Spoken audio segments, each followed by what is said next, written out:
Hey, John. Whoa, Nick, how are It's you? good to see you. Christ has Welcome, risen. Christ welcome. has risen. He is risen indeed. Welcome There back we from go. Pascha. It has been a marvelous Pascha, Holy Week Pascha. Certainly, I've been eating a little off the reservation, which is to say, in keeping with the feast. But um, it's great to be back. And really, the post that you put up and the post that I'm writing to now about Till We Have Faces, it's a great entry back into the game. Um, and so we're going to have this conversation. But it's a little Uh, bit, it's a bit weird, isn't it? So we're going to talk about a book by C.S. Lewis. It's the last novel that he wrote and got published, Till We Have Faces. Now, as many of our regulars will know, I have a long-term project. I'm working my way slowly through everything we either know or we've got good evidence that J.K. Rowling has read. We've got no evidence that she's even aware of the existence of Till We Have Faces. Um, it's of a genre that we have no evidence that she's ever taken an interest. She certainly never attempted it. And from an author that we know at the height of her fame, at the height of the Pottermania, she actively tried to distance herself from. And you pick up the dust jacket and you read the blurb on the back, and there's no obvious connection apart from one. What? So why are we doing this? Why did you set me the assignment that you set me before Easter, and why are we talking about it now, John? One, I should say, because Nick, you always find things, and I have all these books that I know I should be reading or rereading, um, and yet I just don't do it. The things that I've done that I should not have done and that I ought to have done, I've not done.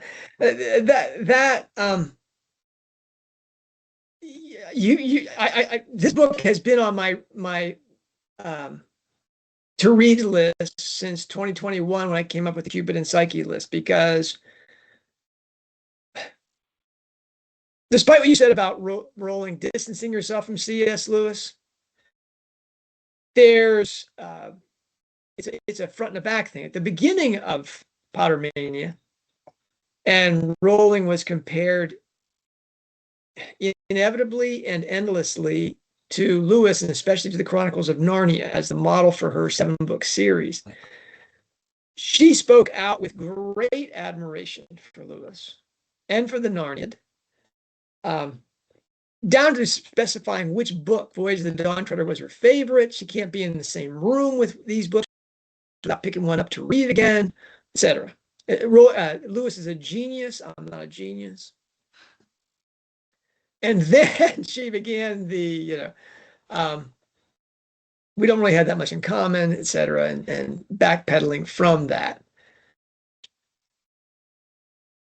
Still, very few people that who have read the Narniad and then read the Wizarding World stories didn't say, "Wow, there's a resonance here. There's a real correspondence between these two books. Not like this is not like that thing." And I detailed some of that. For example, the first book, The Lion, the Witch, and the Wardrobe, has the exact same number of chapters as Harry Potter and the Philosopher's Stone. Both of them are strict ring compositions with their turn in chapter 9. That was hard to write off as a coincidence that Rowling here was deliberately modeling her 7-book series for children, or a book that can be read by children and adults, on the most successful series of that kind. And then Christmas Pig came out, and Christmas Pig, Nick, was it's delight in its own right. There's so much. There's Dante, there's Bunyan, there's the Velveteen Rabbit. Never forget the Velveteen Rabbit, Nick. We're talking about literary influences here. Anyway, and the delightful humor, the psychomachia, the ring writing, it is, I think, the crystallization, like everything of Rowling. When people ask me now what book to read by Rowling, I say Christmas Pig. If they haven't read anything, read Christmas Pig. And it has such heavy shading from one of Lewis's most neglected books, but most important books, which is The Great Divorce, which is about hell, a journey through hell or from hell. I won't spoil it for you. Certainly the worst title given to an extraordinary book, I think, perhaps in all of literature, The Great Divorce. I mean, some would say The Christmas Pig is also not the most inspiring title that anyone's ever come up with. Okay, but it sounds like marriage separation. Yeah.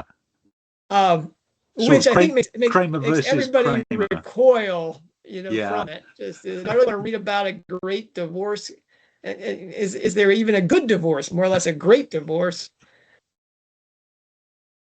This pig at least was about I mean, that's great. It doesn't have that difficulty.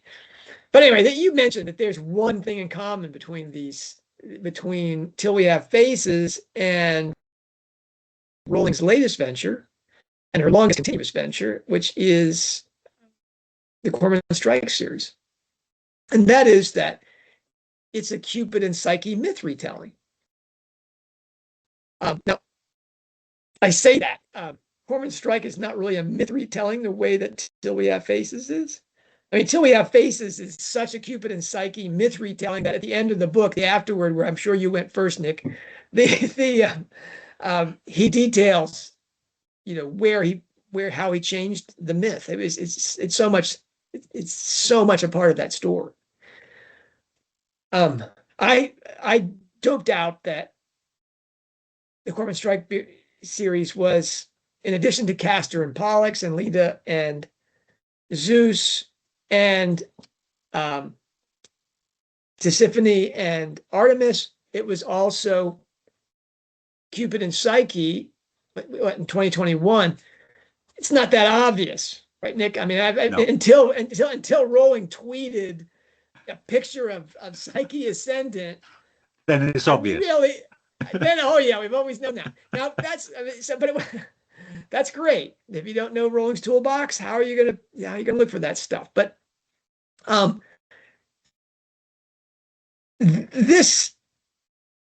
reason that I've known since 2021 I had to reread this.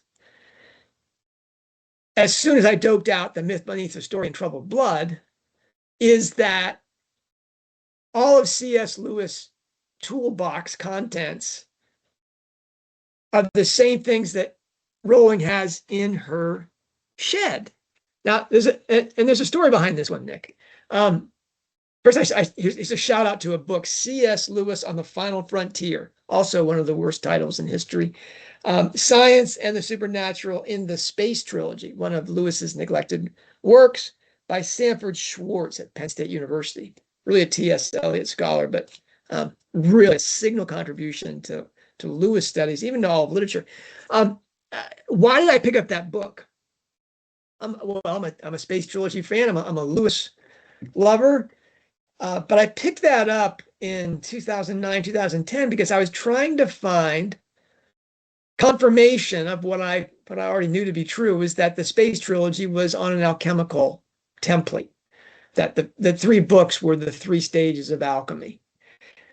And I looked through all of the critical literature, and there's a significant amount of critical literature on almost anything that Lewis has written. Really, very brilliant people studying a brilliant man's work. It's good stuff.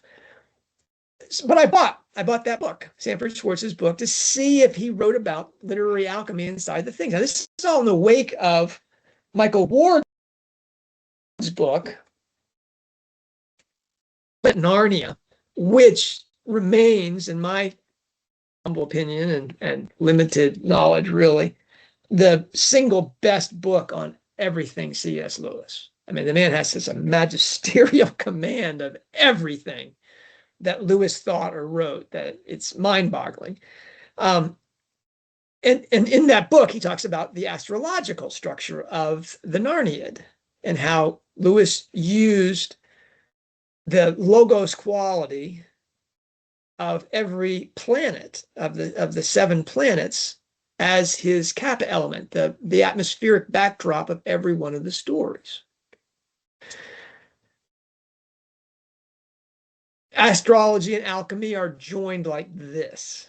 So he talks quite a bit about alchemy inside that book, but without really going there, and certainly not talking about alchemy in the space trilogy. I decided to look elsewhere. Who else in the wake of Ward's spectacular work, who has talked about alchemy somewhere else? And I didn't find it anywhere, Nick. That's going to have to be John's contribution to Lewis studies. Though even men like Michael Ward are not welcoming that idea. What I did find in Schwartz's book, though, Nick, was his charts of the 3 space trilogy books, in which he lays out how they are strict chiastic structures, and mentions specifically Mary Douglas and Thinking in Circles, her swan song, her great work, the anthropologist's great work about ring composition as the archetypal story form for all peoples of all times. Well, I thought to myself, wait a minute. If Lewis is writing in these ring structures, could Rowling be writing in those ring structures? And that's what led to everything I've written about these things. That Lewis's toolbox is so much like Rowling's toolbox. When I found a tool in Lewis's box that I wasn't aware of, I immediately went to Rowling's shed, and sure enough, Nick, well, I hope it's sure enough, after the exercise we just did with Hallmark Man, I think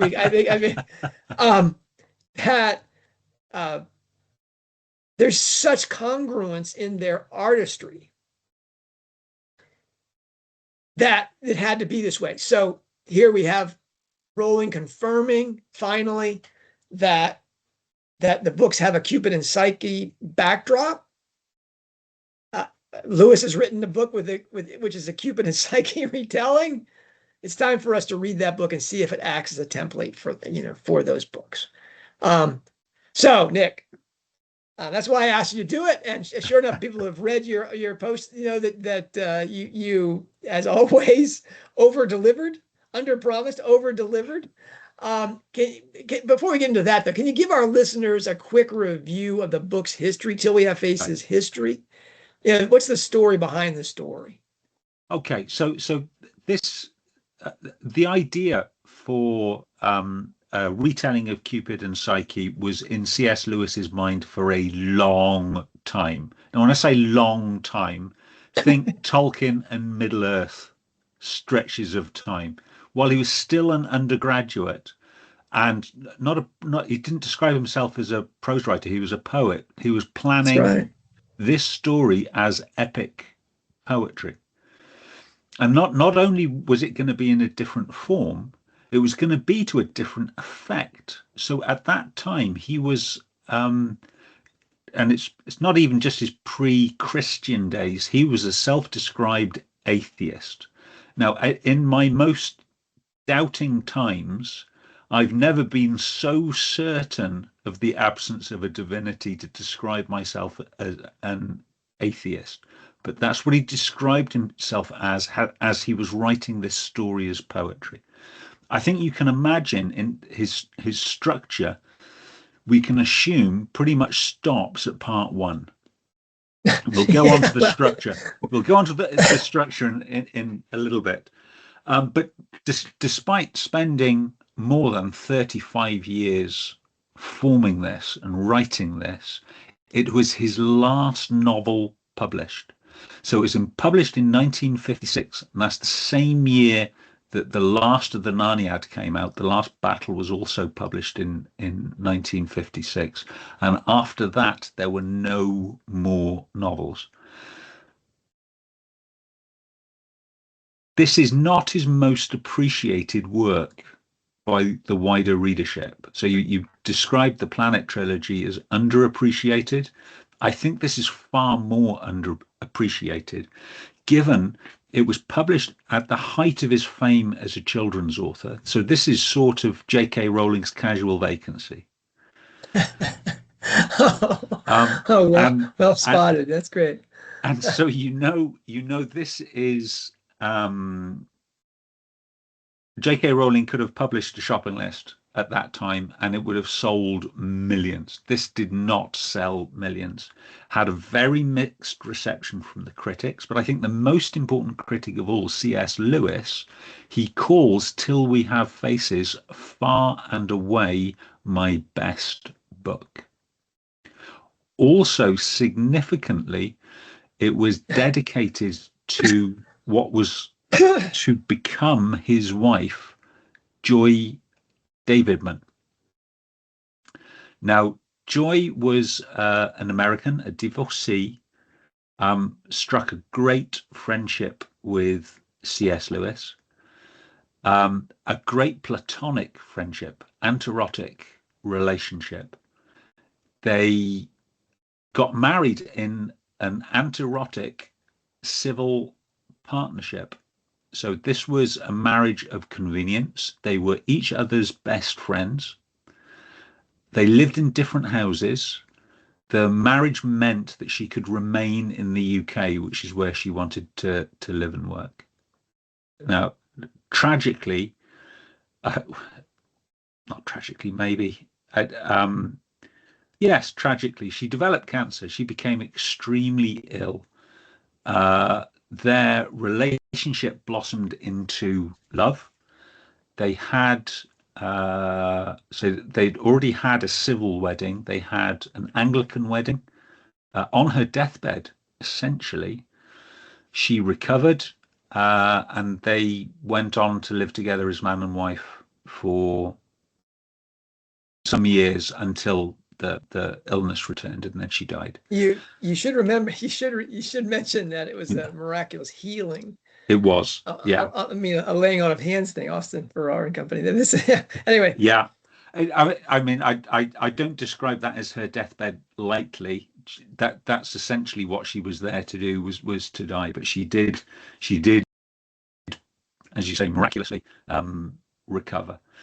Now, critics afterwards have pointed to Joy Davidman as being the archetype, the sort of model for Auriel. I mean, that's possible, I guess, but if that's true, it can only be the polishing of that character. Certainly physically. Again, I've seen critics describe Joy as being a plain-looking woman. Now, I've seen photographs. If you describe Joy as plain, well, okay, but you would never describe her as ugly. And remember, he'd been writing this since he was an undergraduate.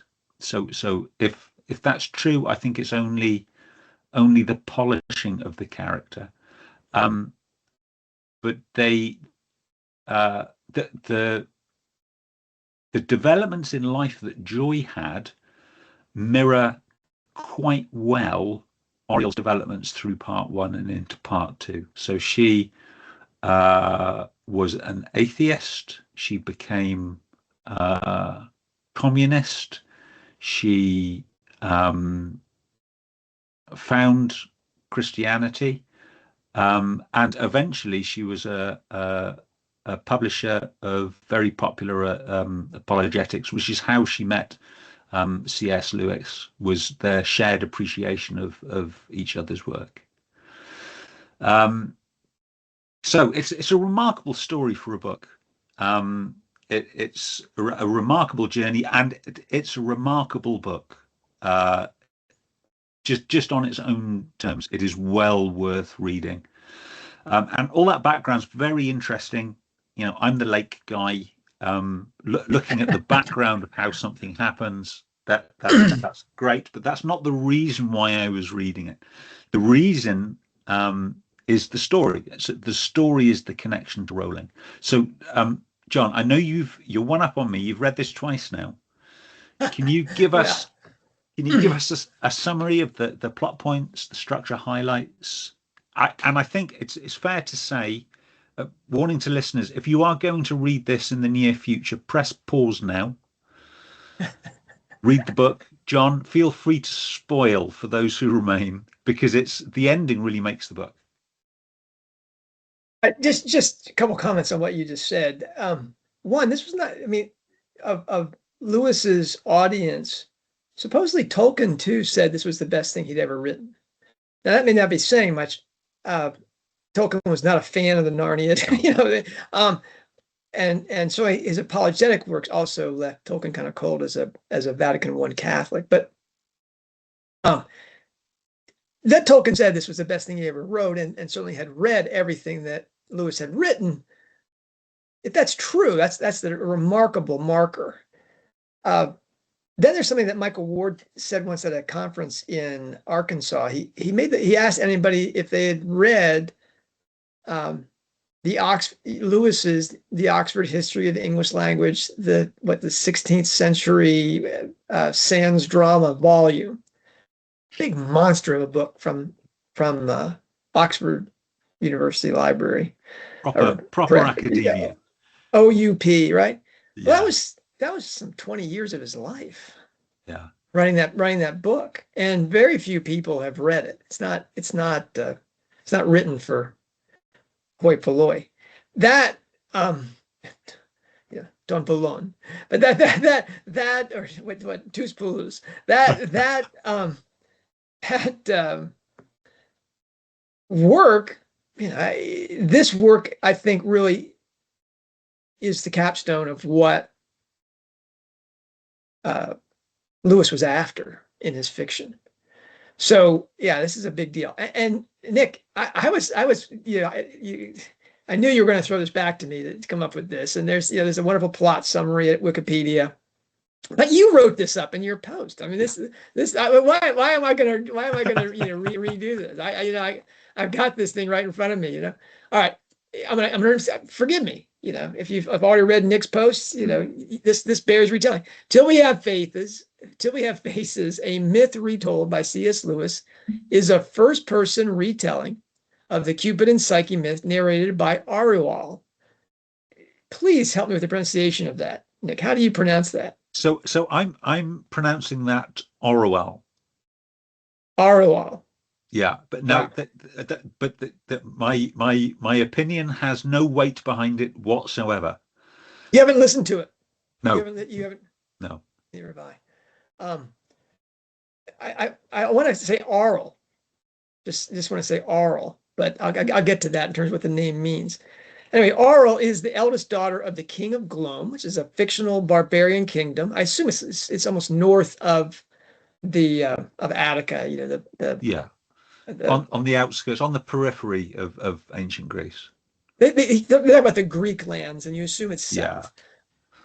Aural frames, this is all Nick Jeffery, frames part one as a bitter complaint or accusation against the gods, particularly Ungit, Ungit, a cruel fertility goddess akin to Aphrodite Venus, represented by a black stone. And that has real repercussions in terms of, there's only one religion that has a large black stone that's venerated. Anyway, and her son, the god of the Gray Mountain, also known as the Shadow Brute or just the Brute.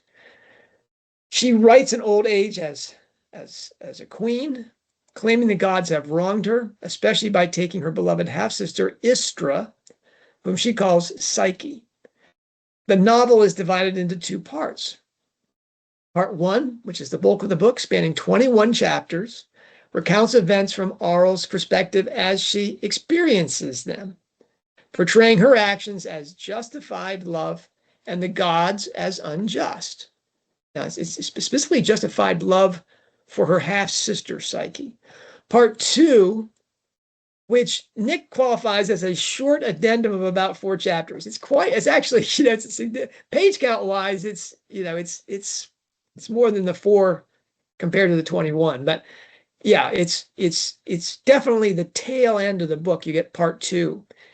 It's written later as Auril nears death. She can't go back and rewrite the whole thing, and so she adds this postscript.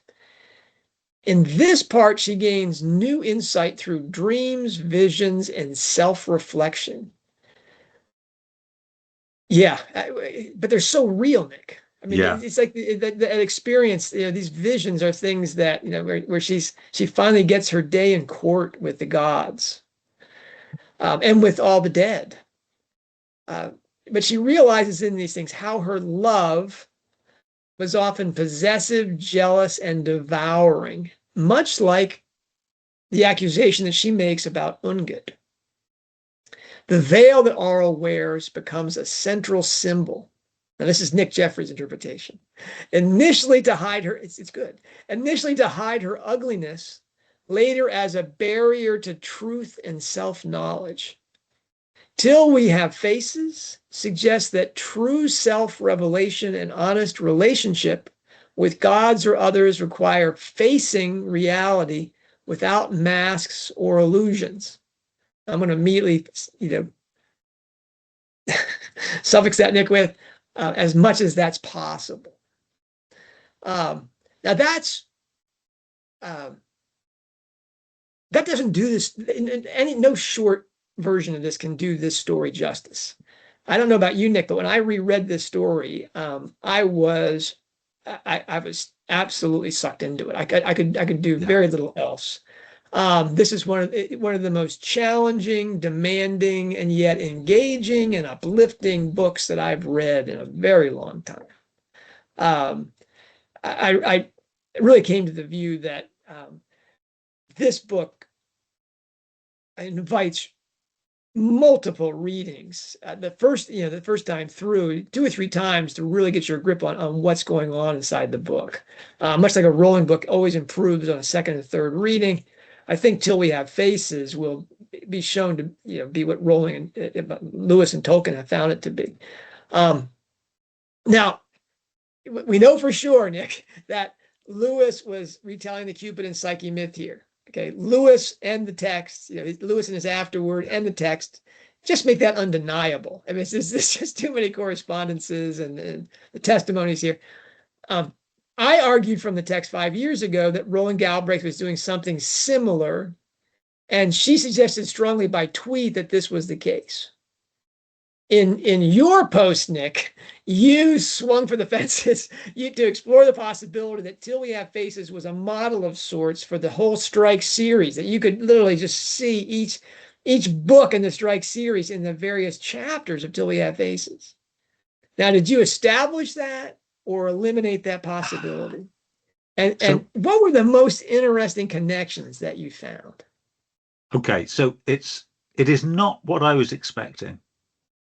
So Orwell is not Robin. The Beast, unsurprisingly, is not Strike. So this is not like Robert Browning's The Ring in the Book. So when I read The Ring in the Book, there was the Hallmark Man subplot in glorious Technicolor. All I had to do was point it out, and once you've seen it, you get a satisfying certainty. I messaged you and I said, "This is great, John. I've found something." When I finished Till We Have Faces, I messaged you, John, and I said, "It's astonishing, but Rowling hasn't used it." That there was nothing, no plot lines, there was no obvious characters that she used. And then I had, because I had a little bit of time off work for Easter, I had a long walk with Addie, and I just started thinking about Psyche and the family dynamics. And it was sort of like introducing this new baby to an established family, like a cuckoo. And then I was thinking about Ungit's temple and the charnel-like aspects of the temple, and thinking what that sort of could be the silkworm. And I thought maybe there's some. I'm looking too literally. Maybe I should be looking at thematic parallels. So what I did was I somewhat arbitrarily chopped up Till We Have Faces into sections that I thought might work, and then I looked for parallels between that and the Strike series. And there's some fun stuff in there. So there's some obvious ones like skepticism and mysterious forces. So the Fox and Orwell in the early parts of the book are clear empiricists. They have an empirical dismissal of the unseen palace, and they have a whole argumented thesis as to what's really happening. Very much, I think, like Strike would have done. He would have looked at the evidence as an empiricist. He would have come up with a plausible thesis and then looked for further evidence to confirm or deny it. And we see Strike doing this all the time, clashing with the irrational elements, tarot, astrology, mental health issues. We have Strike pointing to the asteroid that now is passing through the House of Bullocks. Yes. So, but in both those series, so in Fox and Orwell's, in their rationality, you see cracks appearing. And in Strike's certainty of the rational, you see cracks appearing in that certainty. You can see parallels there, and that was fun to think about. Possessive bonds, familial strain. So we got Orwell's jealousy, that one-sided grief and inability to let Psyche go. That shows it's a dysfunctional relationship. You've got the controlling dynamic between Matthew and Robin. You've got Chisel's toxic family. They all have possessive undercurrents. There is blackmail and revenge in all of those. That's a fun parallel.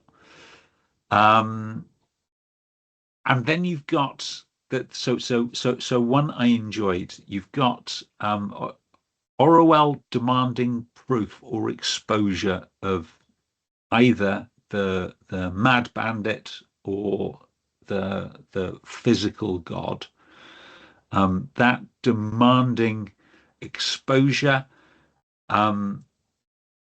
mirrors the doxing that we see in Ink Black Heart, with the trying to reveal the true identity of people that are hidden behind their screen icons. And that was fun. And I found the thesis attractive, but do I think there is a tidy series parallel on thematic lines alone? No. I think you could have grabbed too many books and pulled themes out of them, and as long as your list was long enough, you'd see duplications with the Strike series. I don't think, and I've been spoilt. I've been spoilt by the things that John's found, and I've been spoilt by the ring in the book that this doesn't satisfy me enough to say yes. J.K. Rowling picked up Till We Have Faces, read it through, and thought, you know what? I'm going to create a series based on thematic parallels with this book. I don't think we've got evidence to say that's true. Okay. But I mean, having said that, you've read it twice now, John. I'm going to keep leaning on this point. Wow. Yeah, you're the site expert for this book. So wow, that's really, we should have had Elizabeth Barrett Hardy on this show, or Demetra Fimi. But yeah, go on. So were you struck on any story echoes between the Strike series and Faces? Okay, again, I'm gonna push back on John as the Till We Have Faces expert. I read it as a much younger man, and it's been on my shelf. Because everything that I have on Lewis, all the scholarship, all the Lewis's books I brought with me, none of those were in the 40 boxes I left behind in Oklahoma.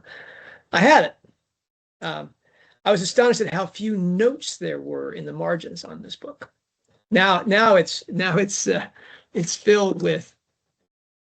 I mean, I don't know if you can see this, Nick, but it's just it's one of those absurd books now that I have where every page almost is dog-eared and notes in the margins. Now, having said that, this is my first real reading and my first reading as a Rowling reader, looking for parallels, certainly with the Cormoran Strike books.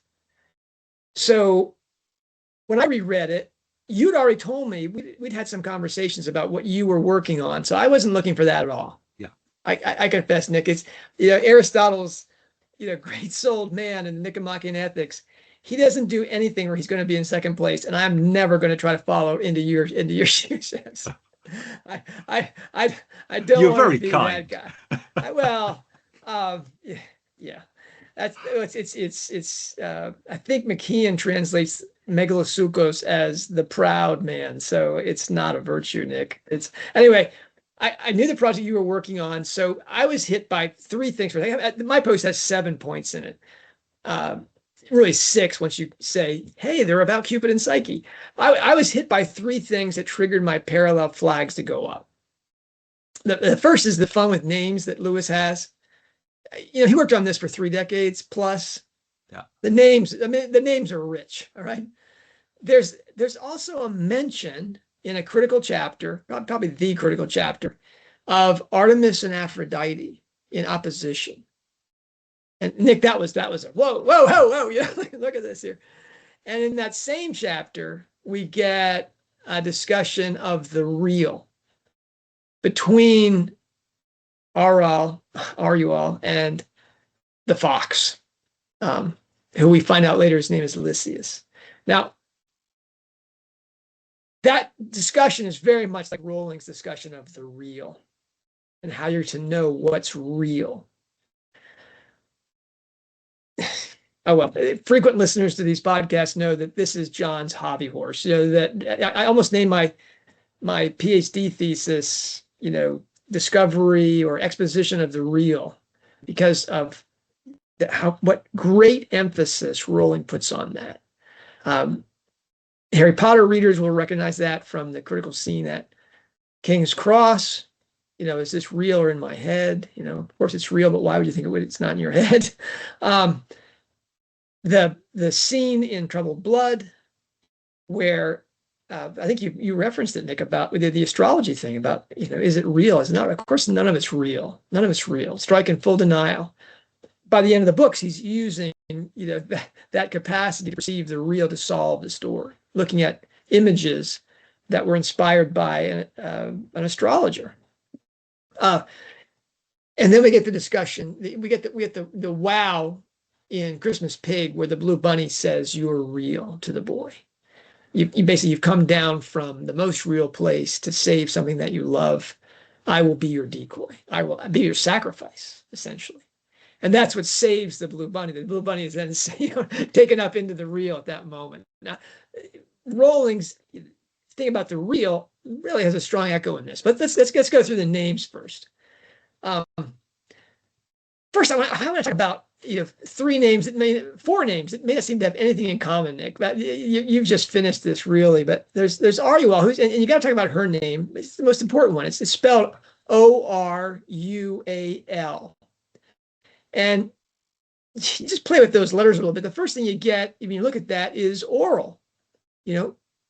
Oral, that this is a matter of speech. And there's a lot of things in here about the word and the name. that there's something spoken here, which is like that. And if you know Lewis, and you can be forgiven for not knowing this, but his great debate with Owen Barfield was largely about the logos and its relation. And he learned from Barfield, he said, this was his great debt, about chronological snobbery, and then about the reality of the logos. But that her name is oral and it's about speech gives you an idea of the psychomachia of the story.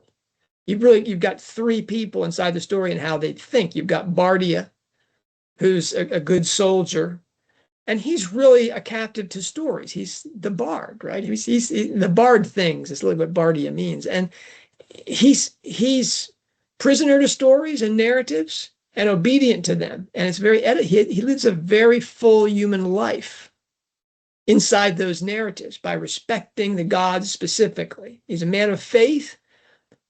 Maybe devotional faith, not rather than a metaphysical knowledge. And then there's Lysias the fox. There's Lysias. We learn almost as an aside, is his given name. He's always known as the fox or grandfather. Lysias was a Greek orator, a manipulator by this and that. And there's also a Platonic dialogue, Lysis, which Lewis may or may not be referring to, but he's clearly the thinker. Now he's not a thinker that's opposed to really profound thinking, especially in chapter 13, which is the turn of it's a 25 chapter book, and so 13 is the turn, and it is that almost everything I'm going to talk about in this thing is about chapter 13. In that book, he talks about, God, there being a divine aspect in every man. See if I can find this quickly. Yeah. Ariel says, you don't believe in the divine blood of our house? Oh, yes, of all houses. Of all houses. All men are of divine blood, for there is the God in every man. We are all one. Well, Nick, that's prologue to John. I mean, it's coming from the voice of a philosopher, but it's of a logos philosopher. Now, he's the skeptic about religious faith, and Bardia is the believer in religious things. And oral is this logos capacity that's in between these two things. But the second thing about oral's name is that there's a U and an A in the center of it that make it difficult to pronounce. You literally, you hear me? I'm saying oral, Nick's saying something different, and it's because there's a UA, which is a very difficult thing to say in English, or rual. That's a tough thing, and you're stuck on it. You're meant to gag on that AU backwards, and then you see it's also oral. And that would be, of your ear as well as it is oral, right? And the AU piece is also oral in the sense of AU being from the Latin word for gold. And so it's golden speech. She's a person that is waiting to be literally illumined in terms of the alchemical imagery of it. And so in between those two spheres of metaphysical knowledge of God and the divine, sans religious faith, and Bardian devotional faith is Ariel. This is a real psychomachian drama going on here inside the book.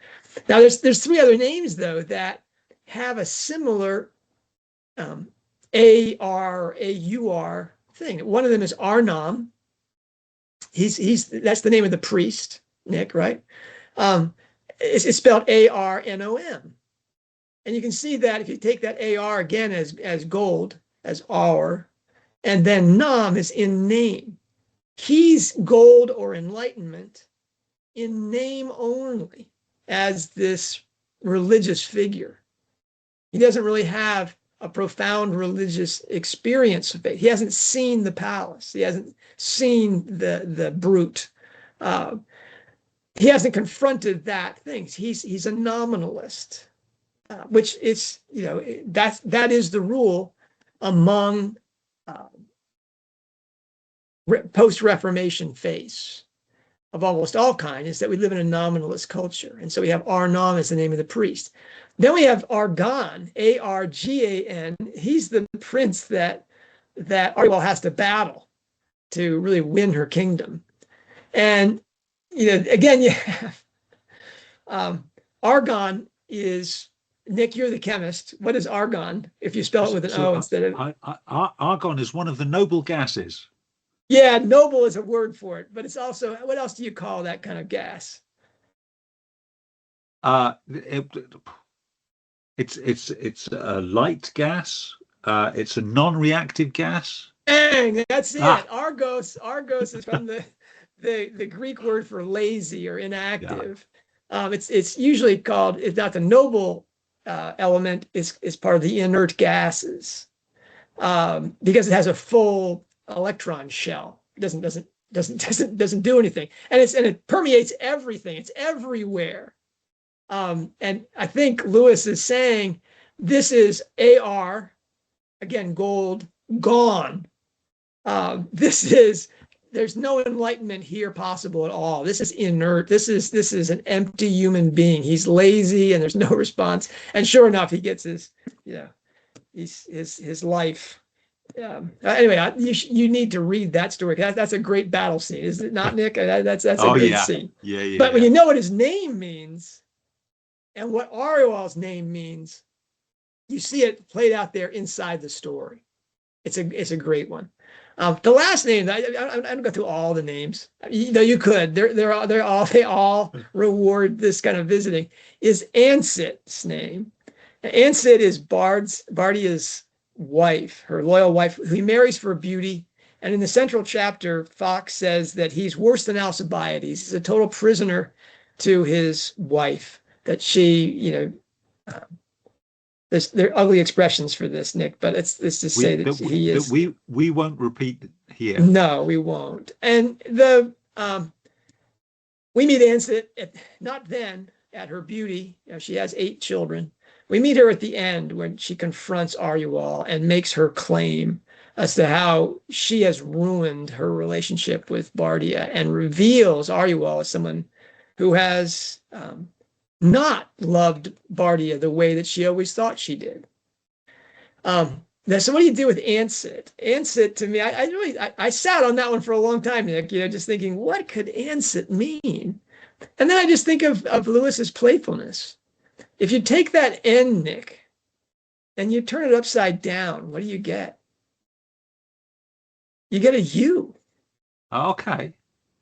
So her name, like Arnon and Argon and Arual, is another reference to gold, and yet she's this turned upside down. She's this feminine character that she's no beauty anymore, and she was never an Artemis either. She was no Artemis or Aphrodite. As a woman, she's someone that just sat there and filled a place. And the gold was eventually lost in that stability. But that stability has a certain power and majesty to it that Ariel comes to respect. But still, the name is a fascinating thing. I look forward to someone saying, "Oh no, John Ansit refers to this." I mean, it also can just be a reference to Ansi.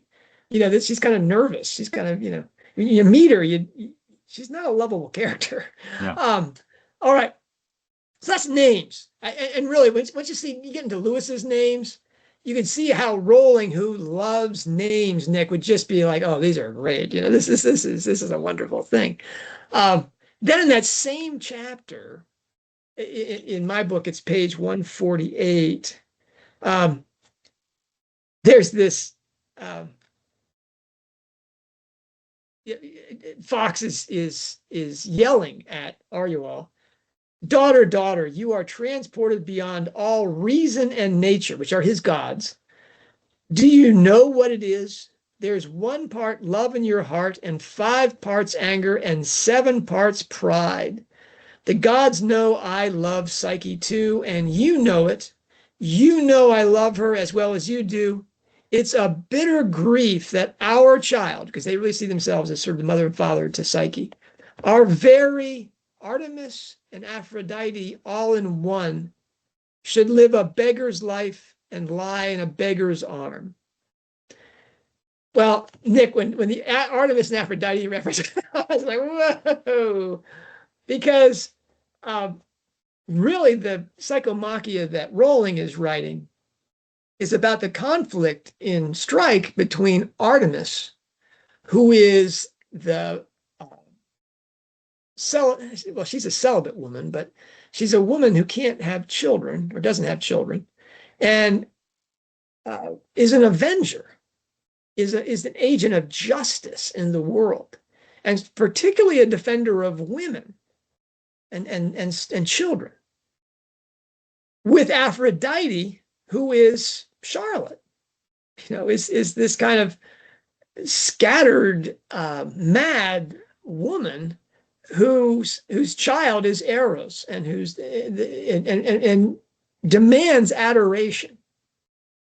This Artemis Aphrodite polarity is really the Eros and Teros distinction. And the Fox says that Psyche, the soul, is Artemis and Aphrodite in one, that those things have to be somehow conjoined. That was just a giant, that if Rowling is writing a book about Artemis and Aphrodite, and in the center of this book, in a critical passage, we get Artemis and Aphrodite, that was a big flag for me. But the biggest one, it was, as I mentioned, was the real, which at the very beginning of that chapter, we get, she's just back from seeing Psyche in the grove beneath the mountain. And all the mysteries involved with that, I won't spoil that for you, but she comes back and she's horribly confused about what it means. And she confronts the fox because she's had experiences there that are well beyond what the fox will allow for the divine's intrusion into the world. He's got the divine in a neat little box. Maybe it's within every person, but it's not something that can be held outside of you and can be adored or venerated. The fox asks her, "Why, daughter, what then have you been thinking? You'll call it folly, I suppose, but you weren't with her, grandfather. She talked so calmly. There was nothing disordered in her speech. She could laugh merrily. Her glance wasn't wild. If I'd had my eyes shut, I would have believed her palace was as real as this." Signaling, I assume, the palace around her. But your eyes being open, you saw no such thing. Now, that's the fox's response. Now, he doesn't know that there's a real question about what Aruel saw in the grove. She responds, though, hinting at what she's seen sideways. "You don't think, not possibly, not as a mere 100th chance, there might be things that are real, though we can't see them. I would have believed her palace was as real as this. Might there be things that are real, though we can't see them?" And he talks about archetypes. "Certainly I do. Such things as justice, equality, the soul, or musical notes." "Oh, grandfather, I don't mean things like that. If there are souls, could there not be soul houses?" He ran his hands through his hair with an old familiar gesture of teacher's dismay. "Child," he said, "you make me believe that after all these years, you have never even begun to understand what the word soul means.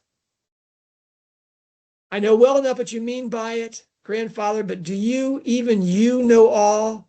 Are there no things, I mean things, italicized, but what we see?"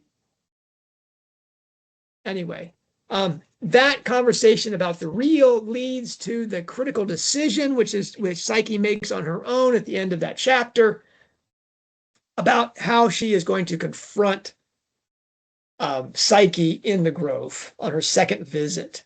That's an astonishing thing. And that's what Rowling is setting up. And this is the most important point that we'll come back to, is that, and Ariel's complaint is about the gods not giving us enough information.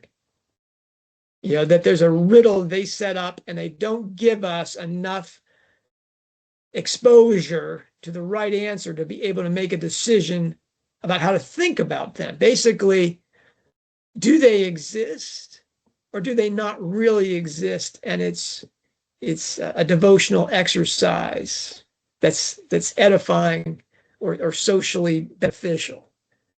And that's exactly, we're going to talk about this later, but this is exactly what Rowling is about. All right, but those are three of the seven things that I found. But the key connection, of course, is in the use of the myth and how the modern writer Lewis and the postmodern writer, Rowling, parallel the original version and depart from it. Nick, you want to give us go ahead. Whip out your master's thesis here. You want to compare and contrast the two adaptations? So what was C.S. Lewis, the young man, trying to achieve? So he was writing what is known as euhemerism. And this is after the 4th century BC scholar, as I'm sure you all know, Euhemerus, who came up with the theory that ancient myths are not fiction. Ancient myth is an echo. It's an echo of real pre-literate people and historical events that over time have been distorted, magnified.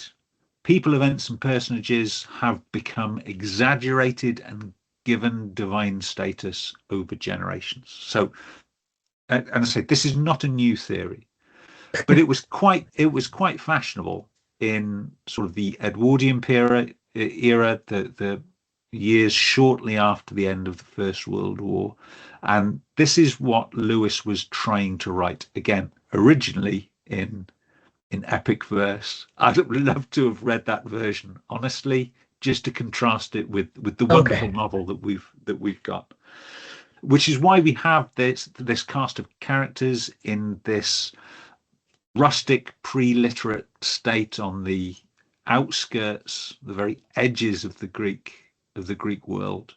I mean, the name of which is Glum. Yeah, it's just like yeah. They're sort of like little whinging, I guess. So it's historically accurate as far as we can tell.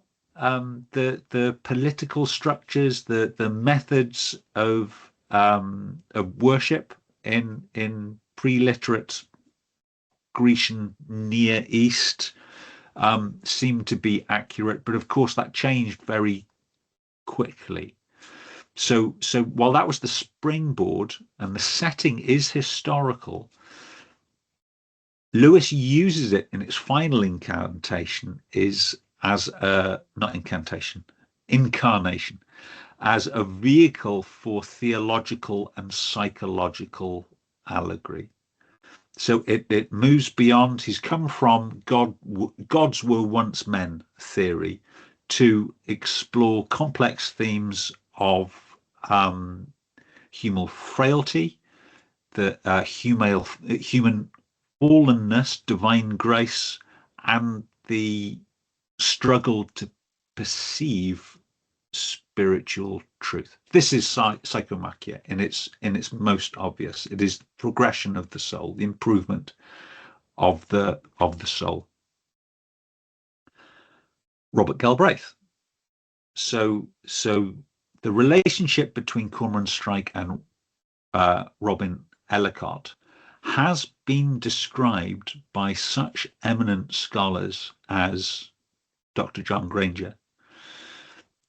as an allegory of the integration of the soul, psyche, and the spirit, the anima and the animus.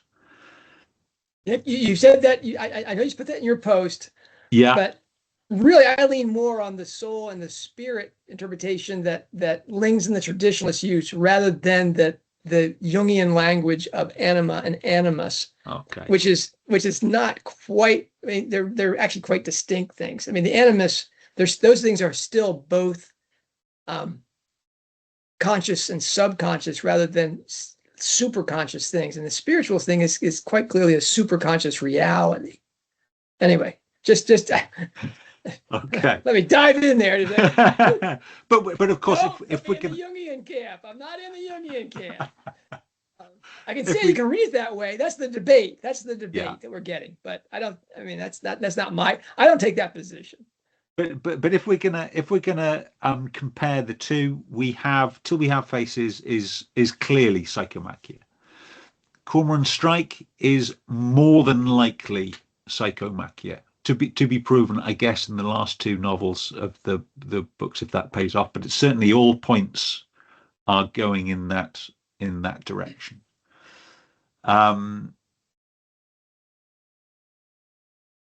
They're obviously very different books. So we have that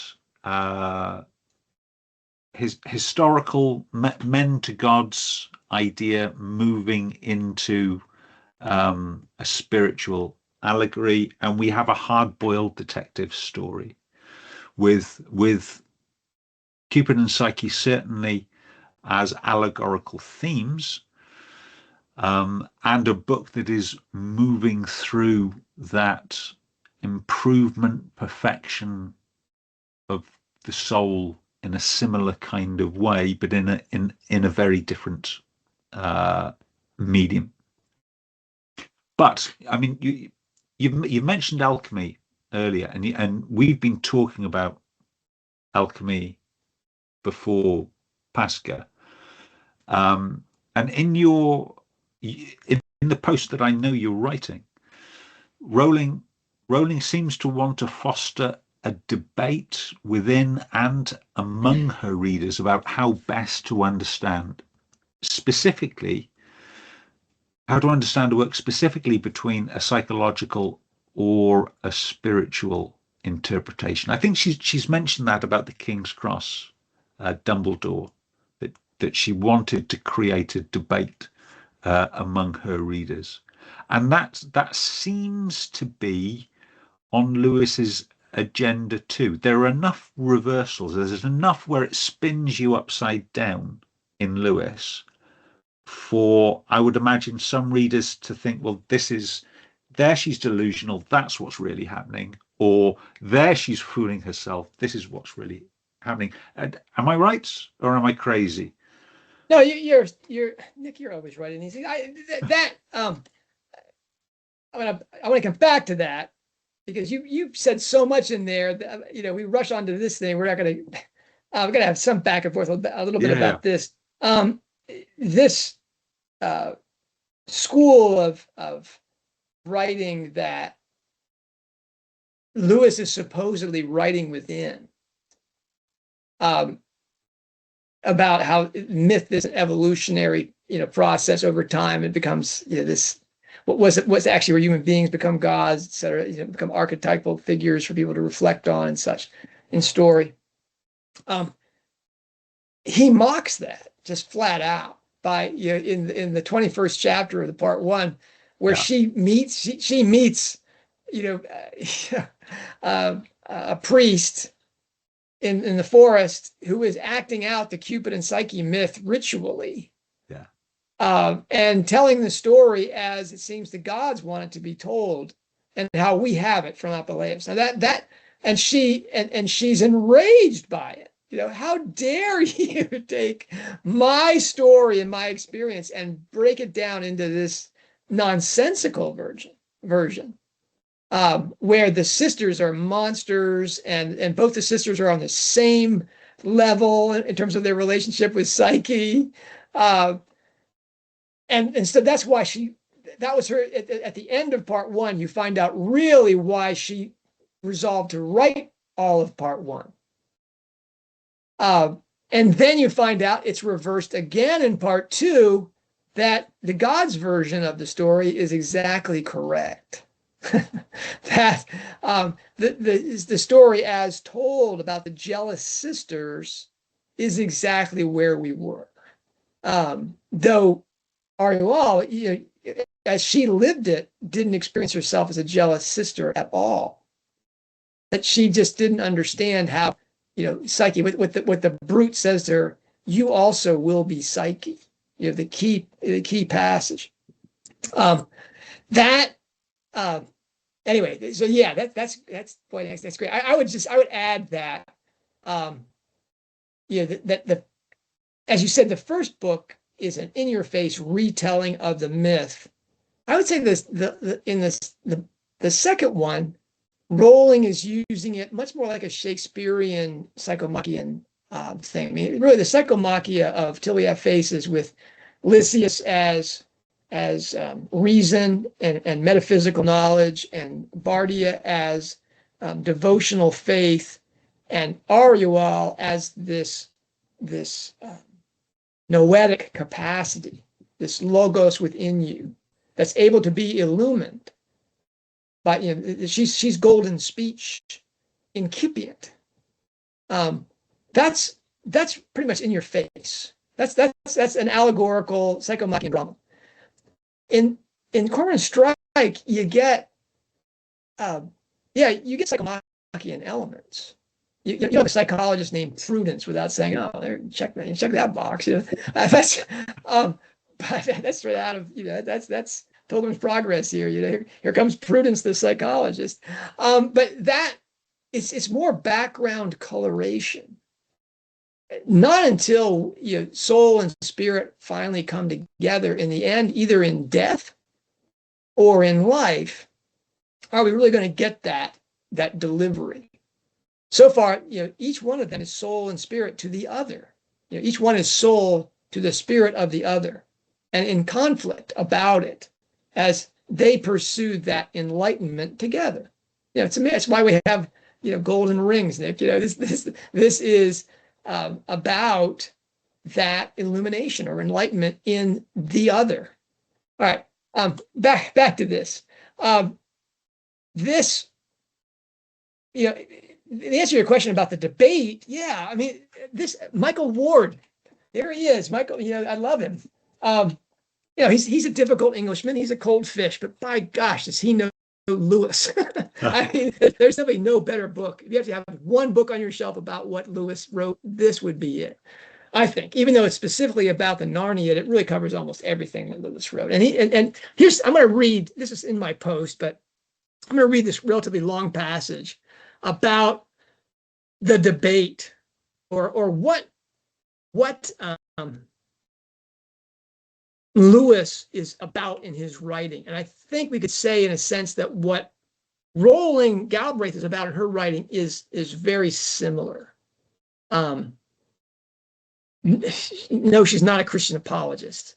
No, she's not a devotional Christian in any sense that we know of. But the questions that she's asked, and she wants her readers to debate, I think, internally as much as with each other, and what she wants them to experience inside the story, seem to be much like what Lewis is. I mean, Ward writes, it is not just in Miracles, but throughout, that was the book, but throughout his writings that Lewis points out the natural human tendency to be oblivious to the obvious. In Mere Christianity, he writes, since that divine power, if it exists, would not be one of the observed facts, but a reality which makes them, no mere observation of the facts can find it. In The Problem of Pain, Lewis writes, you may reply as a Christian that God and Satan do, in fact, affect my consciousness in this direct way without signs of externality. Yes. And the result is that most people remain ignorant of the existence of both. In Letters to Malcolm, Lewis writes, we may ignore, but we can nowhere evade the presence of God. The world is crowded with him. He walks everywhere incognito. In the weight of glory, Lewis declares that in the Christian, Christ vere latitat. The glorier and the glorified, glory himself, is truly hidden. And in what he regarded as his best work, Till We Have Faces, Lewis has, Are You All Complain? Nothing that's beautiful hides its face. Nothing that's honest hides its name. Ward writes, of course, she is utterly wrong. Callistos Ware, who's a metropolitan of the Orthodox Church of blessed memory, suggested that the leitmotif of Till We Have Faces is the hiddenness of the divine. And this judgment may be equally well applied to Lewis's general theological vision. Lewis is continually preoccupied with God's unperceived ubiquity and propinquity. I love that, Nick. That God is invisibly everywhere and at your fingertips. This his unperceived ubiquity and propinquity. Correlatively, the major feature of his spirituality is the exercising of enjoyment consciousness in order to experience that hidden divinity. Coming to know God for Lewis is not like learning a subject, but like breathing a new atmosphere. Okay? As a story's inner meaning is cryptic, so Lewis believes is one's spiritual state. Standing sentinel at the door of one's mind in order to check up on one's spiritual life is the surest way to inhibit it. Anyway, this is Lewis's task is to make us aware of God's being everywhere, present, but unperceived, that we are oblivious to the obvious. And that inside Rowling's work, we get the debate, and that debate in Till We Have Faces is between devotional faith, which is a mechanical, basically trying to keep the gods from hurting you type faith, to the intellectual idea that there must be some creator, there must be something divine, and even that there's a logos within each person, which is divine. But that does not adore and try to perceive inside nature that divinity. That even the fox is, because the fox is about cleverness, Nick, not wisdom.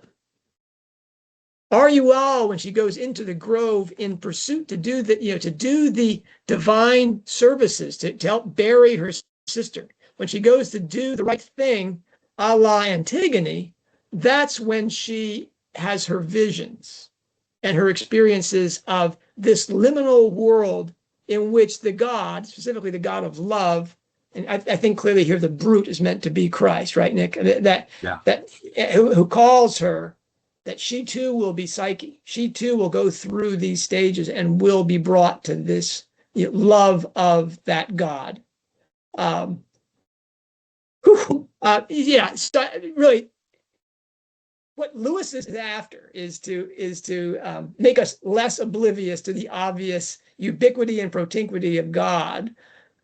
So Rowling is saying, look, you've got to choose between a psychological or secular understanding of what a human being is, or one that allows for something much more powerful than that, and something much larger that your soul actually has access to, has an aspect within itself that is transpersonal and continuous with the fabric of reality, and specifically that became a person in Jesus of Nazareth, and in that is your experience of love and your ability to have something of eternal life.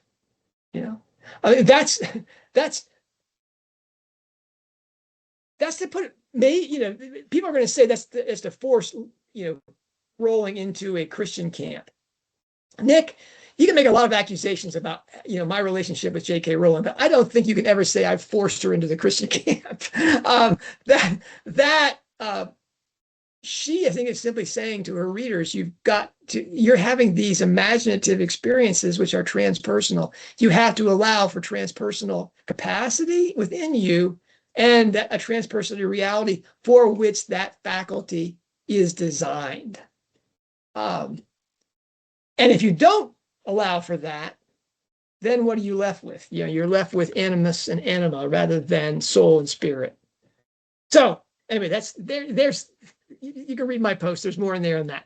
As fascinating as that parallel is between Lewis's riddle, which comes at the end of the book, really when Rual talks, in her final agony. I think it's in let me see, yes, right at the end of chapter 21, the end of part 1, where her final complaint against the gods. Why must holy places be dark places, Nick? That, I think, is also Rowling's complaint. And her question, as a person, for her readers to chew on. That holy places being dark places doesn't mean there isn't light in there. So. No.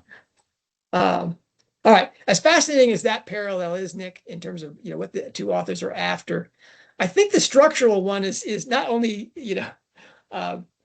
more interesting, it's certainly much more accessible.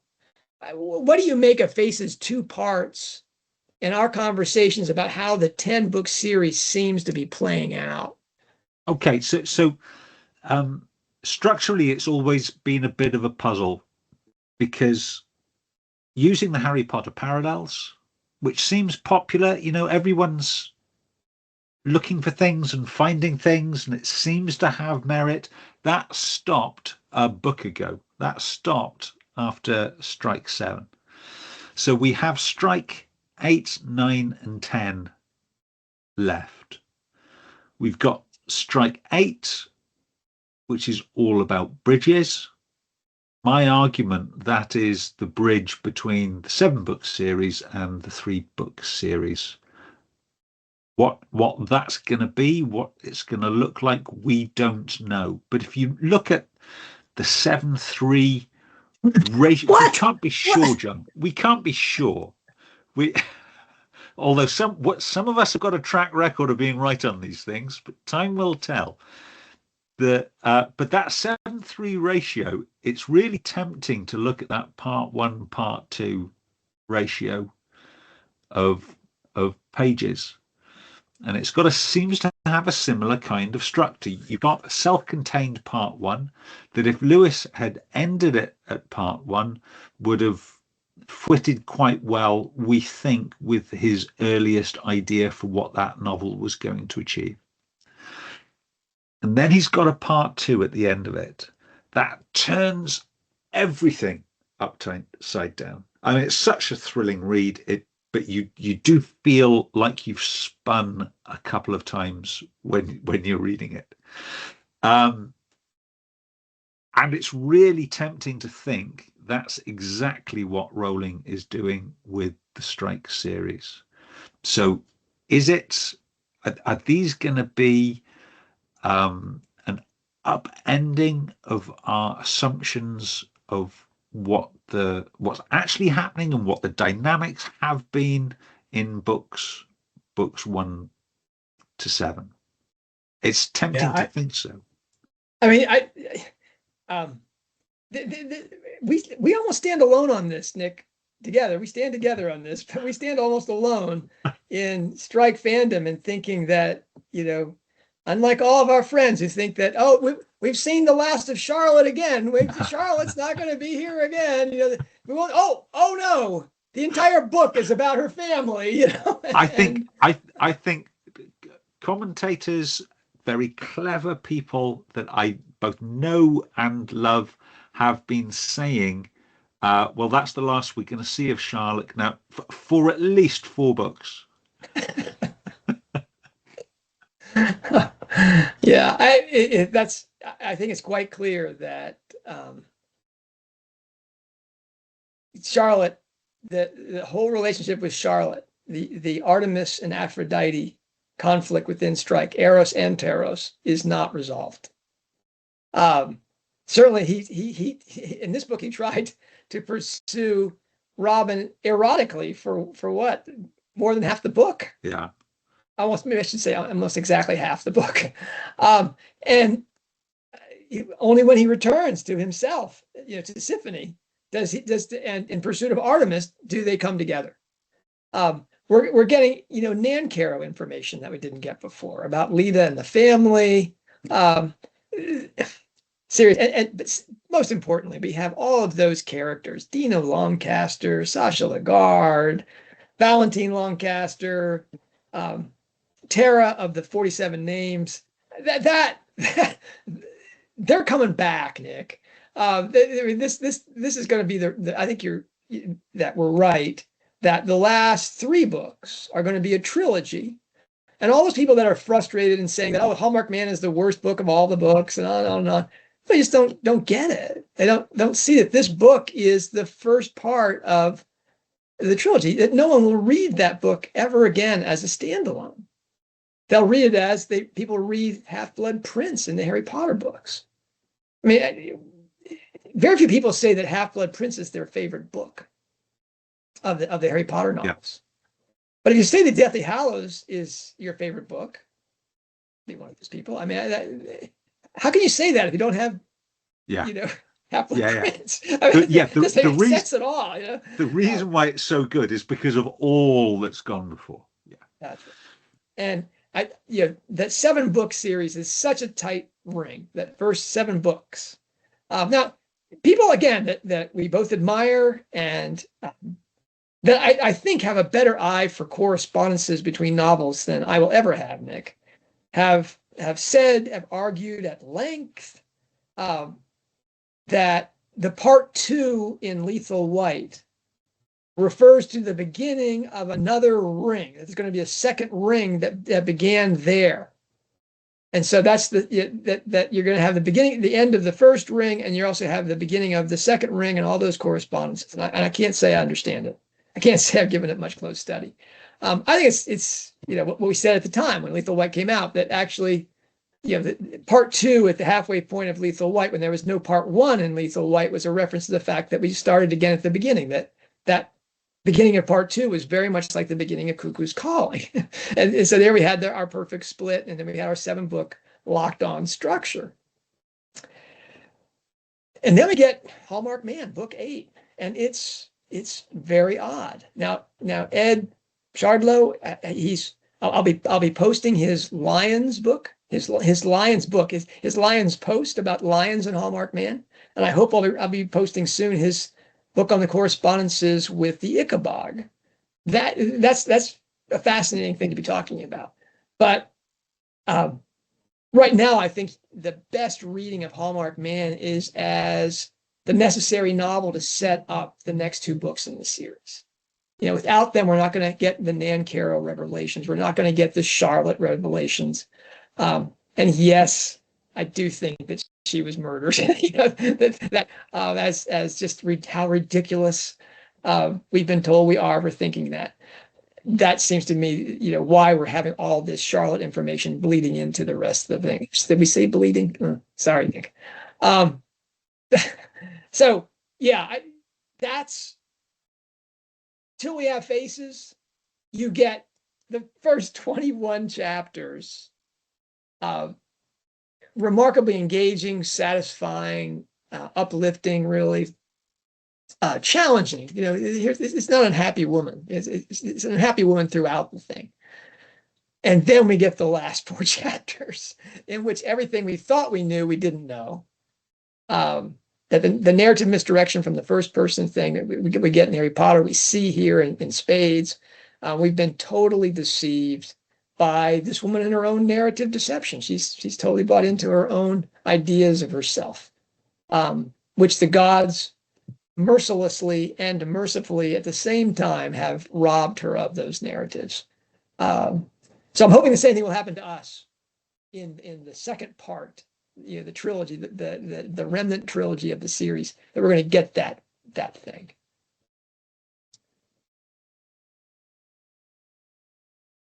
now we've got what we got left. The only thing that we haven't talked about, Nick, that I talked about in my post was the title. Now, but this isn't the title that Lewis wanted. Yeah. So Lewis wanted to call it Barefaced, and his publishers said, you can't call it Barefaced. People will think it's a Western, incredibly popular in the mid-60s.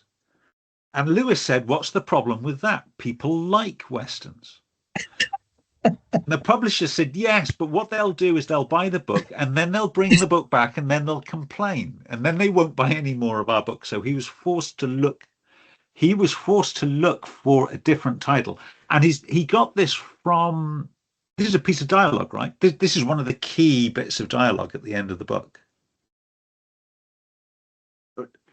And he tell us about why that bit of dialogue is important, and is there any relevance for the Strike series? Yeah, of course you think, I think so, Nick. Yeah. The man's put this much work into the names over this 30 years. The title wasn't chosen casually. Yeah. And Bareface, quite literally, is people think that the face means masked, and here Lewis is saying specifically he wants the bareface, that this woman who wore a veil for the greater part of her life and her entire life as the queen has a covered face, but then at the end she's barefaced. Now, till we have faces, that dialogue we talked about, you mentioned, is where.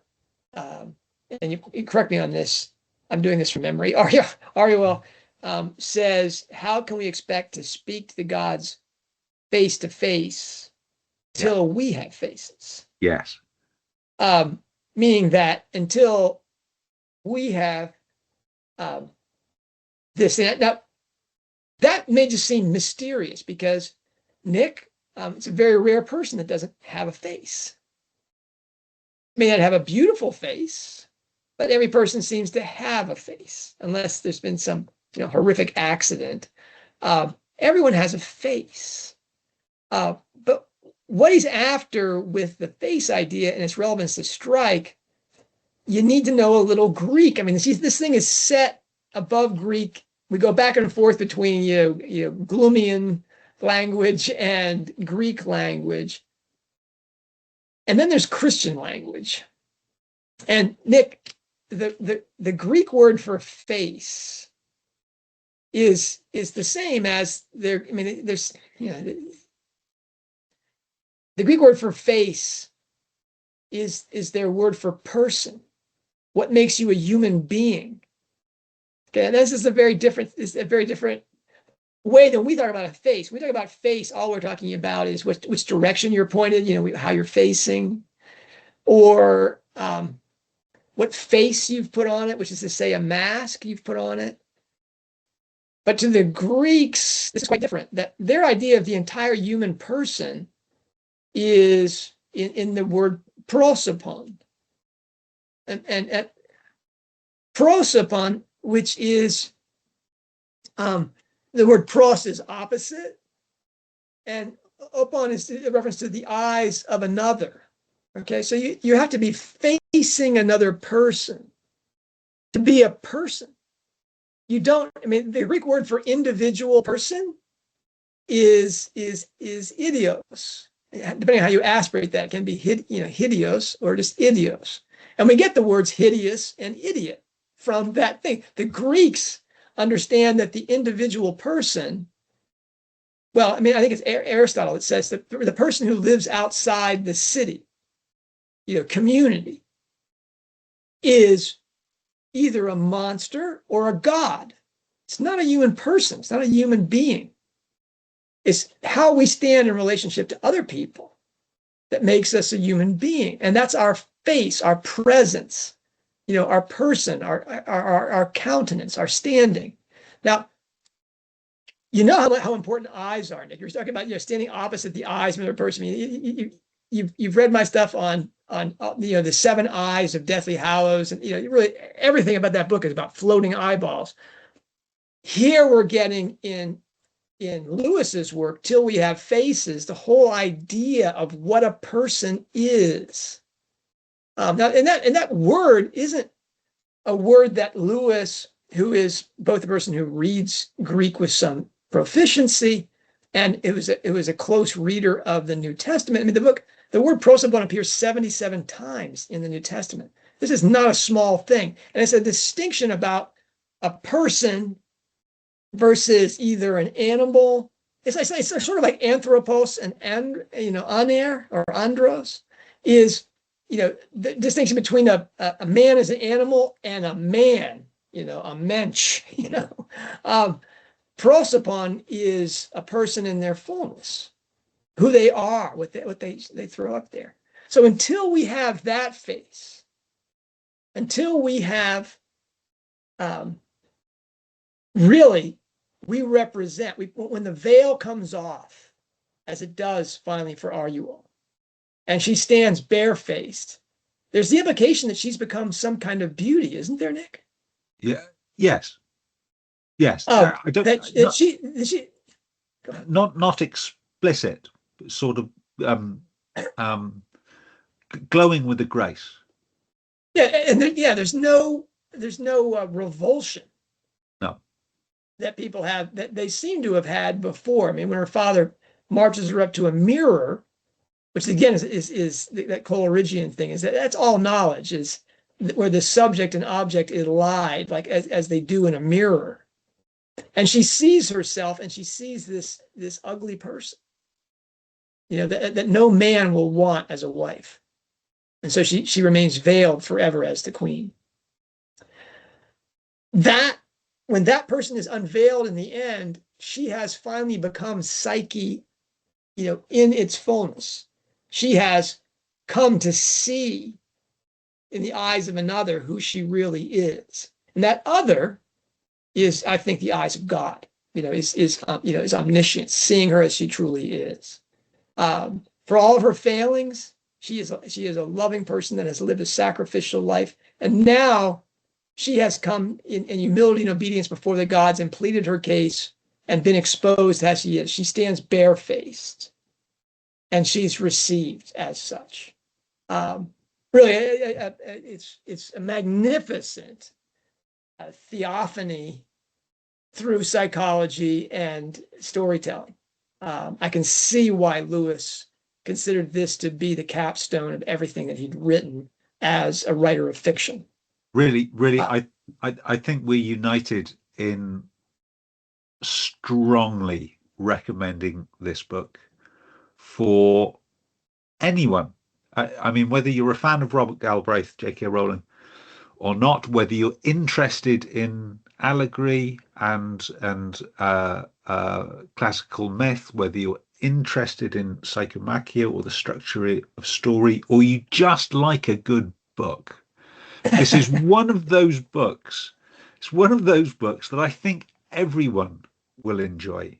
But read it to the end. Read it all the way to the end, because it subverts your expectations, even within part one. So many, you think you're reading this explanation of mythic origins in pre-literate peoples. That's what you think you're reading, and then something supernatural happens, and you're reading something else, and then you're reading something else, and then part two just spins everything. It's a wonderful book. It's a wonderful story. I don't know about you, Nick, but I was reading basically Arguel and the Fox for almost the whole first part. Yeah. I mean, she may admire Bard and his virtues, but she doesn't really follow his example, and she thinks the way the Fox teaches her to think. She holds him at some distance, but in the big scene where she confronts Psyche in the Grove, she's definitely on the Fox's side, and that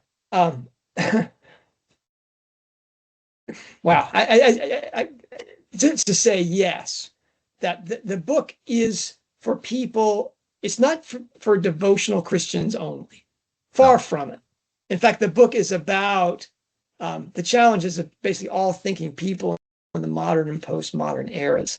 It's whether you accept Lewis's conclusions, though I don't think they're cut and dried. You really have to make your own way through this, and what you make of it. And I think it's one of those books because John, I think you and I knew what we were expecting to find, and so when we read it back, we're fairly certain where we think the narrator's eyes are opened and when they're closed. But I can believe another reader reading it and coming away with a completely different preconceptions and then a different idea of what the story is telling. It's I think it's that good. I think it's that good that it not only holds a mirror up to the myth and a mirror up to C.S. Lewis's ideals, it'll hold a mirror up to you as well. You will find in this book yourself, I think, in many ways. But yeah, you'll certainly be confronted at some point in the story. Yeah. Usually several times in the story with your own ideas. Yeah. About yourself, and you'll be led to self-reflection if you have that disposition to be thinking about your relationships with other people. I remember when Fox explained the thesis of the bandit, the bandit that is holding Psyche captive, and I was going, that's brilliant. Of course, that's what's happening. Played like a fiddle, but yeah, it is a wonderful book.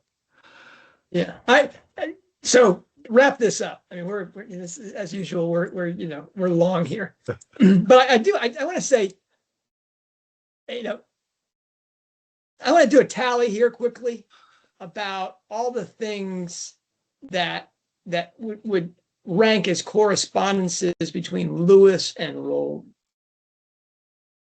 and then say what are the differences. Just number them out here. Nick, I wrote this up. I actually have some preparation here. I got 10 points. Okay. Now people thinking about Lewis, they think Christian symbolism, and they should think the same thing about Rowling. There's plenty of Christian symbolism in it. That if they've read Ward's book, they know about Kappa, which is to say Krypton, the hidden atmosphere and artistry inside the books. That's true of both, and it's all the shed tools in both those things qualify as kryptonite, if you will, and that includes literary alchemy, psychomachia, ring composition, mythic retelling, genre blending, narrative misdirection with a big twist, and then the debate riddle about God. That's as I read those long passages from Ward, that's exactly what Lewis is about, is to say, hey, don't be oblivious to the obvious. God is everywhere and nearby, even if you can't see him the way you see each other. And both authors are famous for this magical world behind a portal. You just have to that. Okay, so to me that's a lot. That's like this is like not to mention that the correspondences between the Narniad and the Hogwarts saga, and between the Great Divorce and the Christmas Pig, and now Till We Have Faces and the Cormoran Strike series. What are the differences, Nick? I mean, what are the things you just say? Okay, you'll find this in every Rowling book, but you'll never find it in a C.S. Lewis book. That's tough, isn't it? Now, I haven't read as much Lewis as I have of Rowling, so I've only ever read the Narniad and this Till We Have Faces. I think largely. Let me give you one. I'm going to give you one. You're going to say, "Oh yeah." Is violence against women, especially in the Strike series, but there's always something that women aren't getting their fair share. Yeah. Lewis has been accused as being, misogynist, which I think this book shows to be, ridiculous. But because there's clear violence against women in this book. I mean, that bad dad. Okay. But that's more of a king princess thing than it is, men and women, isn't it? But yeah, violence against women is a Rowling hallmark. Yeah. I don't see that in Lewis's work. Things in Lewis's work that you don't see in Rowling's work is a real surety about the Christian revelation, and it's important for readers to get this ubiquity and propinquity. That's obvious, and not getting that is to be oblivious to it, is to be willfully blind. Rowling's pointing at it, but she doesn't do it with the kind of, hey, here it is. Yes. The Lion, the Witch, and the Wardrobe didn't need a John Granger to point out the Christian imagery. That's fairly obvious, I think, to the average reader, even to the child reader that had gone to Sunday school, that the Christian imagery in that book is fairly obvious. Yeah, I can't wait to read Ed Shardlow's thing about the lions, because in the dead center of Till We Have Faces, where does the king go, Nick? Oh, he goes on a lion hunt, and he doesn't even get his lion. He comes back mad because he doesn't get his lion. That's right. Now, some of that's alchemical, but a lot of that too is that the God who is a lion, the Lion of Judah, has taken him off stage, so that this critical scene can happen and be credible that this is happening inside the books. And Psyche, of course, foretells that. Don't worry about him; he's about to be sent off, because she has that relationship with the King of Judah, the Lion of Judah. The difference is well, I don't. There's so much Christian content in Rowling's thing. It's such a mystery to me. Yeah. Maybe she just knows that if she can't play the part, she can't play the part of C.S. Lewis did in the culture of the United Kingdom after the Second World War. I can't imagine Rowling, unless something dramatically changes, being so confident in her faith that she would write an apologetic, that she would broadcast on BBC Radio Christian thoughts to. I'm sorry to laugh. That would be a wonderful thing. I could. Yeah. No one would have the audience that she would have. But I also dread, given her comments about Christianity and that, what she would say if she wanted to do that kind of thing. Anyway, that's the obvious thing. We have an old white guy, now we have an old white woman, and one's a feminist and one's an ardent Christian apologist. Really evangelical, not in the sense of being an evangelical Christian, but an evangelist. I mean, it's sharing the good news of Christ's advent, death on the cross, resurrection, and living within us. But still, what a powerful story. What a challenge to all thinking people this story is. And what a delight for lovers of story. Yeah. This is really, it's not read and it's not discussed enough. It's and it's not long. It's not very long, and it is a treasure of a book. I look forward to reading it again, almost immediately, because it's that good.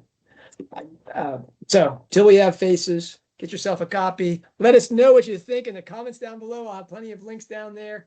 I'm still working on the alchemy pieces. I'm working on, Ed's got 2 pieces that are coming up that I know you're going to love.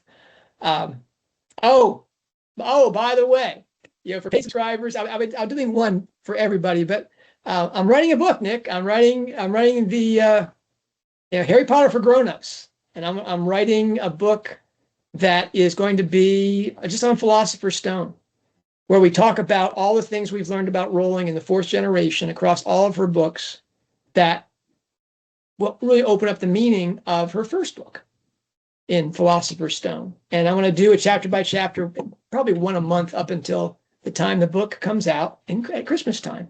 If you're a paid subscriber, you'll get all those. And if you're not, then I'll have a discount thing for people that are on my subscription list when the book is all together. So that's on the agenda. We got a lot of things going on, Nick. I'm sorry about the. I'm not sorry about it. I was doing my thing, and at Holy Week and Pascha, and now we're in the Pentecostarian, and I look forward to a joyous exploration about the artistry and meaning of Rowling's work with her most serious readers, our subscribers. Thank you, John. And thank you, everyone. Thank you, Nick.